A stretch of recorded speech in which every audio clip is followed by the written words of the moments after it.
ಸ್ನೇಹಿತರೆ ನಮಸ್ಕಾರ. ಗೃಹಲಕ್ಷ್ಮಿ ಯೋಜನೆಯ ಈಗಾಗಲೇ 28ನೇ ಕಂತಿನ ಹಣ ಆಲ್ರೆಡಿ ಜಮಾ ಆಗಿ ಕ್ಲಿಯರ್ ಆಗುವಂತಹ ಹಂತಕ್ಕೆ ಬಂದು ಮುಟ್ಟಿದೆ. ಈಗ 29ನೇ ಕಂತಿನ ಹಣ ಕೂಡ ಪ್ರಾರಂಭವಾಗ್ತಾ ಇದ್ದು, ಈಗಾಗಲೇ ಸಾಕಷ್ಟು ಜಿಲ್ಲೆಗಳಲ್ಲಿರ್ತಕ್ಕಂತಹ ಮಹಿಳಾ ಫಲಾನುಭವಿಗಳಿಗೆ ಆಲ್ರೆಡಿ ದುಡ್ಡು ಜಮಾ ಆಗಿದೆ.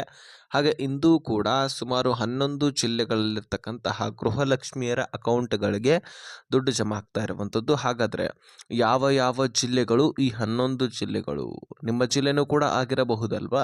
ಸೊ ಹೀಗಾಗಿ ತೀರಾ ಇಂಪಾರ್ಟೆಂಟ್ ಮಾಹಿತಿ. ನೀವು ಈ ವಿಡಿಯೋನ ಆದಷ್ಟು ಕೊನೆವರೆಗೂ ವಾಚ್ ಮಾಡಲೇಬೇಕಾದಂತಹ ವಿಷಯ. ನಿಮ್ಮ ಜಿಲ್ಲೆ ಇದೆಯಾ ಅಥವಾ ಇಲ್ವಾ ಚೆಕ್ ಮಾಡ್ಕೊಳ್ಳಿ. ಬರೀ 29ನೇ ಕಂತಿನ ಅಷ್ಟೇ ಅಲ್ಲ, ಯಾವ ಯಾವ ಕಂತುಗಳು ಪೆಂಡಿಂಗ್ ಉಳಿದಿದೆ, ಸೊ ಎಲ್ಲ ವಿಷಯದ ಕುರಿತಾಗಿ ಟೋಟಲಿ ಗೃಹಲಕ್ಷ್ಮಿ ಯೋಜನೆಯ ಸಂಪೂರ್ಣ ಮಾಹಿತಿಯನ್ನು ಈ ವಿಡಿಯೋದಲ್ಲಿ ತಿಳಿಸಿಕೊಡುವಂತಹ ಪ್ರಯತ್ನ ಮಾಡ್ತೀನಿ. ನೀವು ಈ ವಿಡಿಯೋನ ಮತ್ತೊಂದು ಸಾರಿ ಹೇಳ್ತಾ ಇದ್ದೀನಿ, ಕೊನೆವರೆಗೂ ವಾಚ್ ಮಾಡಿ. ಸಬ್ಸ್ಕ್ರೈಬ್ ಮಾಡಿಲ್ಲ ಅಂದರೆ ಬೇಗನೆ ಸಬ್ಸ್ಕ್ರೈಬ್ ಮಾಡ್ಕೊಳ್ಳಿ.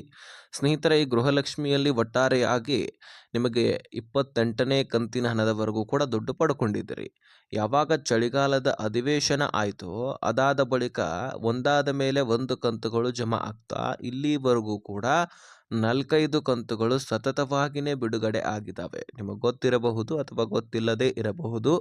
24 ಸೆಪ್ಟೆಂಬರ್, 25 ಅಕ್ಟೋಬರ್, 26 ನವೆಂಬರ್, ಡಿಸೆಂಬರ್ 27 ಈ 4 ಕಂತುಗಳಿದಾವಲ್ಲ, ಸತತವಾಗಿ ಬಿಡುಗಡೆ ಆದವು. ಹೋದ ವರ್ಷದ ಎಂಡ್ನಲ್ಲಿ ಸೆಪ್ಟೆಂಬರ್, ಅಕ್ಟೋಬರ್, ನವೆಂಬರ್, ಡಿಸೆಂಬರ್ ಈ 4 ಕಂತುಗಳನ್ನು ಚಳಿಗಾಲದ ಅಧಿವೇಶನ ಆದ ಬಳಿಕ ಸತತವಾಗಿ ಬಿಡುಗಡೆ ಮಾಡಲಾಯಿತು. ಅದಾದ ಬಳಿಕ ಈ ವರ್ಷದಲ್ಲಿ ಜನವರಿ ತಿಂಗಳಂದರೆ 28ನೇ ಕಂತಿನ ಹಣ ಈಗಾಗಲೇ ಬರ್ತಾ ಇದೆಯಲ್ಲ, 29ನೇ ಕಂತಿನ ಹಣ, ಇದು ಫೆಬ್ರವರಿ ತಿಂಗಳ ಹಣ. ಇದ್ರ ಬಗ್ಗೆ ನಿಮಗೆ ಕ್ಲಿಯರಿಟಿ ಇರಲಿ, ಇಲ್ಲಾಂದರೆ ಸರ್ಕಾರ ಯಾಮಾರಿಸ್ಬಿಡತ್ತೆ. ಇದಾದ ಬಳಿಕ ಮಾರ್ಚ್ ತಿಂಗಳ ಹಣ ಕೂಡ ಬರಬೇಕು. ಯಾಕಂದರೆ ಸರ್ಕಾರ ಒಂದು ತಿಂಗಳ ಹಣವನ್ನು ಇನ್ನೊಂದು ತಿಂಗಳಲ್ಲಿ, ಅಂದರೆ ನಾವು ಮಾರ್ಚ್, ಈಗ ಸರ್ಕಾರಿ ನೌಕರಸ್ಥರು ಯಾವ ರೀತಿಯಾಗಿ ದುಡಿಮೆ ಮಾಡ್ತಾರೋ, ಅಂದರೆ ಈಗ ಮಾರ್ಚ್ನಲ್ಲಿ ದುಡಿಮೆ ಮಾಡ್ತಾರೆ, ವೇತನವನ್ನು ಏಪ್ರಿಲ್ನಲ್ಲಿ ಪಡ್ಕೊಳ್ತಾರೆ. ಏಪ್ರಿಲ್ನಲ್ಲಿ ದುಡಿದಿರತಕ್ಕಂತಹ ವೇತನವನ್ನು ಮೇನಲ್ಲಿ ಪಡ್ಕೊಳ್ತಾರೆ. ಈ ರೀತಿ ಒಂದು ತಿಂಗಳ ಹಣವನ್ನು ಇನ್ನೊಂದು ತಿಂಗಳಲ್ಲಿ ಪಡ್ಕೊಳ್ತಾರಲ್ಲ, ಅದೇ ರೀತಿ ಗೃಹಲಕ್ಷ್ಮಿ ಯೋಜನೆಯಲ್ಲಿ ಇರತಕ್ಕಂತಹ ಪ್ರೊಸೆಸರು.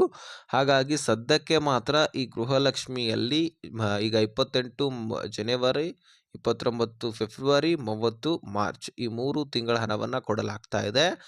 ಯಾವಾಗ ನೀವು ಇದನ್ನು ಮರೆತು ಬಿಡ್ತೀರಿ, ಅಂದರೆ ಈ ತಿಂಗಳ ಹಣ ಅಂದರೆ ಇಂತಿಷ್ಟು ಕಂತುಗಳು ಇಂತಿಷ್ಟು ಬರಬೇಕಾಗಿದೆ, ಇದೆಲ್ಲವೂ ಕೂಡ ನಿಮಗೆ ಗೊತ್ತಿರಲಿಲ್ಲ ಅಂದರೆ ಸರ್ಕಾರ ಯಾಮಾರಿಸಿ ಬಿಡುತ್ತೆ, ಮರೆಸಿ ಬಿಡುತ್ತೆ ನಿಮಗೆ. ಈಗಾಗಲೇ ಮಾಡಿರ್ತಕ್ಕಂಥದ್ದು ಸರ್ಕಾರ ಅದೇ ಕೆಲಸ. ಹೌದು, ಹೋದ ವರ್ಷದ 2025 ಪ್ರಾರಂಭದಲ್ಲಿ ಫೆಬ್ರವರಿ ಮತ್ತು ಮಾರ್ಚ್ ತಿಂಗಳ ಹಣವನ್ನು ಕೊಟ್ಟಿಲ್ಲ. ಜನವರಿ ತಿಂಗಳ ಹಣ ಆದ ಬಳಿಕ ಡೈರೆಕ್ಟ್ ಆಗಿ ಏಪ್ರಿಲ್ ತಿಂಗಳ ಹಣವನ್ನು ಸರ್ಕಾರ ಕೊಡುತ್ತೆ. ಹಾಗಾಗಿ ಮಧ್ಯದಲ್ಲಿ 2 ತಿಂಗಳ ಹಣವನ್ನು ಯಾಮಾರಿಸಿ ಬಿಡುತ್ತೆ.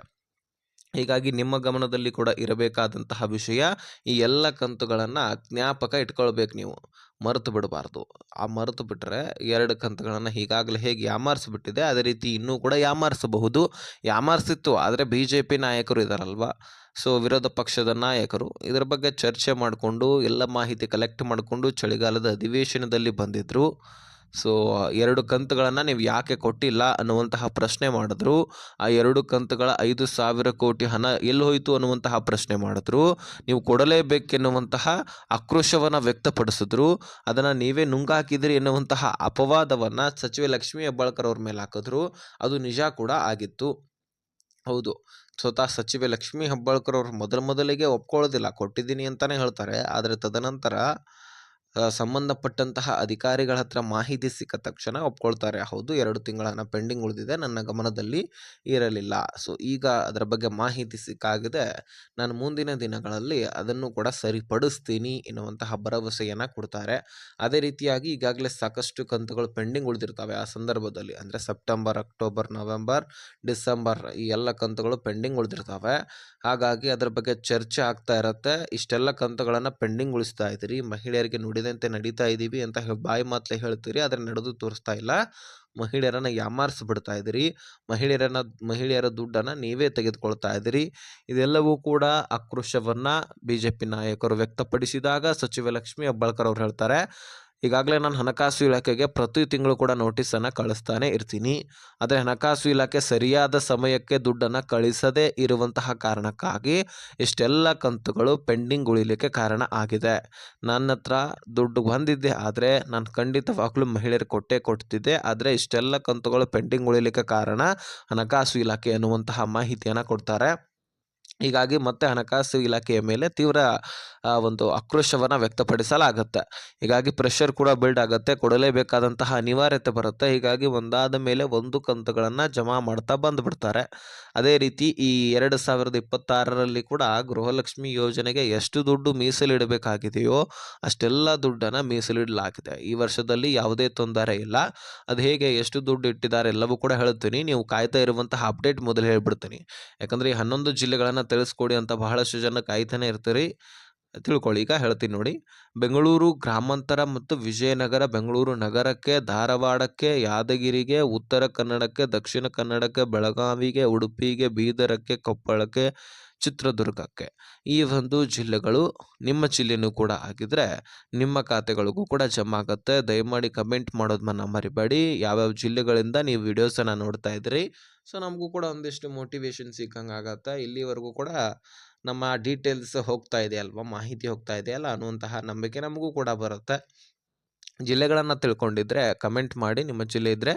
ಇನ್ನು ಸ್ನೇಹಿತರೆ, ಈ ಯಾವ ಕಾರಣಕ್ಕಾಗಿ ಇದೆಲ್ಲ ಕಂತುಗಳು ಪೆಂಡಿಂಗ್ ಉಳಿದಿತ್ತು ಅನ್ನೋದರ ಬಗ್ಗೆನೂ ಕೂಡ ನಾನು ಹೇಳಿದೆ. ಯಾವ್ಯಾವ ಕಂತುಗಳು ಪೆಂಡಿಂಗ್ ಉಳಿದಿದ್ದಾವೆ ಅನ್ನುವಂಥದ್ದನ್ನು ಕೂಡ ಹೇಳಿದೆ. ಯಾಕಂದರೆ ಹೋದ ವರ್ಷದಲ್ಲಿ ಫೆಬ್ರವರಿ ಮಾರ್ಚ್ ತಿಂಗಳ ಹಣ ಬರಬೇಕು.